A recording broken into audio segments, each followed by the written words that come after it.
जय हिंद दोस्तों। यूपीपीसीएस 12 अक्टूबर को जो एग्जाम होना है उस सीरीज में दूसरा टॉपिक उपराष्ट्रपति है, क्योंकि अभी अभी उपराष्ट्रपति जी का चुनाव हुआ है और 100% मुझे लगता है यहाँ से क्वेश्चन आएगा। तो बिना देर करे चलिए चलते हैं। तो पहले तो क्वेश्चन आएगा, भारत का दूसरा सर्वोच्च पद है, तो यहाँ पर ध्यान रखिएगा दूसरा सर्वोच्च। स्टेटमेंट में तीसरा लिख सकता है, पहला लिख सकता है, पहला तो नहीं लिखेगा, उपराष्ट्रपति होता है, तीसरा लिख सकता है। ठीक है। संवैधानिक प्रावधान में देखें तो अनुच्छेद 63 से 71 तक उपराष्ट्रपति जी से संबंधित प्रावधान दिए गए हैं। अनुच्छेद 63 में लिखा है कि भारत का एक उपराष्ट्रपति होगा। ठीक है, अनुच्छेद 63 याद रखिएगा। चयन के अकॉर्डिंग देखें तो यहाँ से ही क्वेश्चन बनने की प्रबल संभावना है। यही से क्वेश्चन का जो फॉर्मेशन होगा वह होना है। उपराष्ट्रपति का चुनाव एक निर्वाचन मंडल द्वारा अप्रत्यक्ष रूप से होता है। हम लोग उनका चुनाव नहीं करते, हमारे द्वारा चुने गए प्रतिनिधि उनका चुनाव करते हैं। इसमें कौन कौन होता है? तो इसमें लोकसभा राज्यसभा के सभी सदस्य शामिल होते हैं। लोकसभा और राज्यसभा के सभी सदस्य शामिल होते हैं। All the members of parliament. यहाँ ध्यान रखने वाली बात है, जैसे कि राष्ट्रपति में सिर्फ निर्वाचित लोग पार्टिसिपेट करते हैं, यहाँ ऐसा कुछ नहीं है। यहाँ संसद के दोनों सदनों के सदस्य, सिर्फ दोनों सदनों के सदस्य, यहीं से क्वेश्चन बनेगा। मैं आज बताए दे रहा हूँ, अगर एग्जाम में आ गया तो मैं तो यही फोटो चस्पा कर दूंगा कि देखो भाई इतना मैंने कहा था, याद कर लो। तो इसमें विधानसभाओं के, विधान परिषदों के कोई व्यक्ति भाग नहीं लेते। लोकसभा और राज्यसभा के सभी सदस्य, चाहे वह निर्वाचित हो चाहे वह मनोनीत हो, सभी सदस्य भाग लेते हैं। राज्य विधानसभाओं की इसमें कोई भूमिका नहीं होती है। अगला इंपोर्टेंट, चुनाव एकल हस्तांतरणीय मत प्रणाली द्वारा आनुपातिक प्रतिनिधित्व द्वारा होता है। यहाँ किसी को पता नहीं चलता कौन किसको वोट दे आया। इसी वजह से आपने चुनाव में देखा होगा कि न्यूज आती रही कि कौन ऐसा था जो विपक्षी पार्टियों में से व्यक्ति था जो जाकर एनडीए के समर्थित उम्मीदवार को टिकट दे आया और वह राष्ट्रपति बन गए। तो यहाँ से क्वेश्चन बनने की प्रबल संभावना है। पद की योग्यता क्यों है? क्योंकि अभी उपराष्ट्रपति जी ने इस्तीफा दिया, फिर नए उपराष्ट्रपति आए, इसलिए ये भी महत्वपूर्ण है। सिर्फ लिखा है भारत का नागरिक, जन्म से अगर आएगा कि वह जन्म से भारत का नागरिक हो तो गलत है। वह जन्म से भारत का नागरिक कहीं पर नहीं लिखा है। वह भारत का नागरिक होना चाहिए, चाहे जन्म से हो चाहे बाद को नागरिकता ग्रहण की हो। 35 वर्ष की आयु, यहाँ पे 30 दे देगा, 25 दे देगा, तो 35 वर्ष याद रखिएगा। मोस्ट इंपोर्टेंट तो यहाँ पे है, वह राज्यसभा का सदस्य चुने जाने के योग्य हो। यहाँ पे लोकसभा लिख देगा, यहाँ पे संसद लिख देगा। आप अवेयर रहिए, राज्यसभा का सदस्य चुने जाने योग्य होना चाहिए, सिर्फ राज्यसभा का। लाभ का कोई पद नहीं होना चाहिए, ये तो हर जगह आपको पता ही है। जहाँ पे फंसाने वाला है मैं बताता रहता हूँ। उपराष्ट्रपति का कार्यकाल 5 वर्ष, जिस दिन वह शपथ लेगा उस दिन से 5 वर्ष। ध्यान रखिएगा, चुनाव हो कभी भी उससे फर्क नहीं पड़ता है, शपथ और सीट पे बैठेगा उस दिन से 5 वर्ष।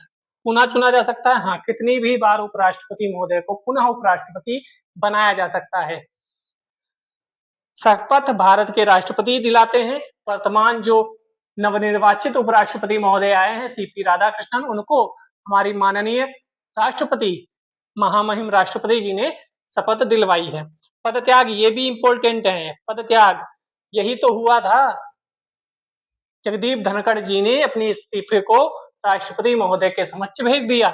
उपराष्ट्रपति अपना त्याग पत्र राष्ट्रपति महोदय को देता है। राष्ट्रपति भी मैंने करा दिया, आप जाकर इस प्लेलिस्ट को सेव कर लीजिए।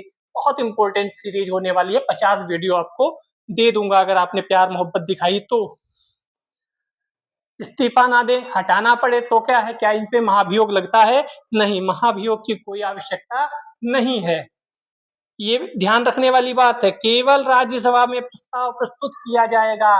लोकसभा उपराष्ट्रपति को हटाने के लिए शुरुआत नहीं कर सकती, याद रखिएगा, बहुत इंपॉर्टेंट है। केवल राज्यसभा में प्रस्ताव प्रस्तुत किया जा सकता है, लोकसभा शुरुआत नहीं कर सकती उपराष्ट्रपति को हटाने के लिए। जबकि राष्ट्रपति को हटाने के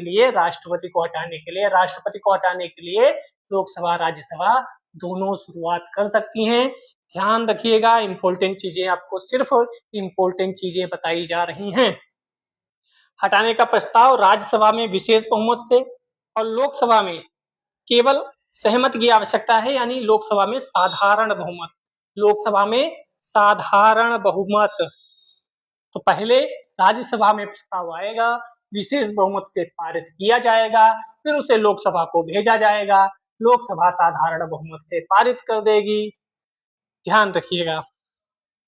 और संविधान में हटाने हैं तो कोई आधार भी नहीं है। यहाँ संविधान स्पेलिंग गलत हो गई, इसको इग्नोर करिएगा।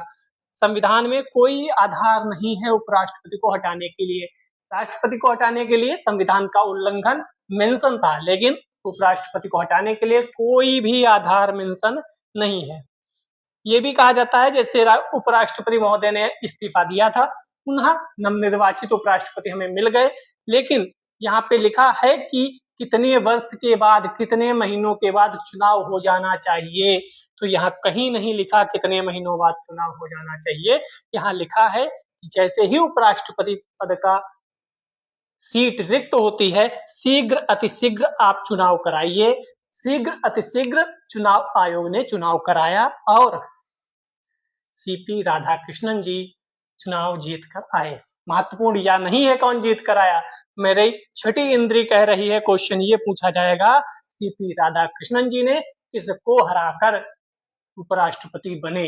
किसको हराकर, वो कमेंट सेक्शन में बताइएगा। आने वाली सीरीज में महत्वपूर्ण जब व्यक्ति कराऊंगा तो वहां वह मेंशन होंगे। क्वेश्चन यही आएगा कि उपराष्ट्रपति जी ने किसको हराया, कौन थे विपक्ष में। सीपी राधाकृष्णन के कमेंट में बताइएगा। आप भी इंपॉर्टेंट टॉपिक बता सकते हैं कि सर ये करा दीजिए, ये करा दीजिए, मैं उसको एक जगह पे कंपाइल करके आपको करा दूंगा। पदक कैसे मिलता है, सॉरी वेतन कैसे मिलता है, तो वेतन उपराष्ट्रपति महोदय को उपराष्ट्रपति के लिए नहीं मिलता। ये क्या कह दिया, हाँ, उन्हें राज्यसभा के सभापति के रूप में वेतन मिलता है, उपराष्ट्रपति के रूप में वेतन नहीं मिलता। वह राज्यसभा के सभापति होते हैं, इसलिए उन्हें वेतन भत्ते मिलते हैं।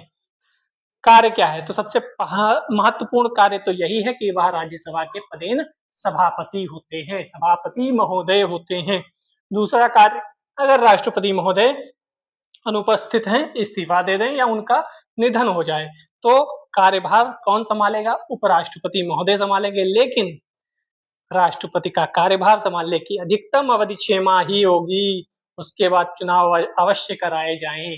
6 माह से अधिक उपराष्ट्रपति राष्ट्रपति का पद ग्रहण नहीं कर सकते। कितने लोगों ने उपराष्ट्रपति होते हुए राष्ट्रपति का कार्यवाहक राष्ट्रपति बने, कमेंट में बताइएगा।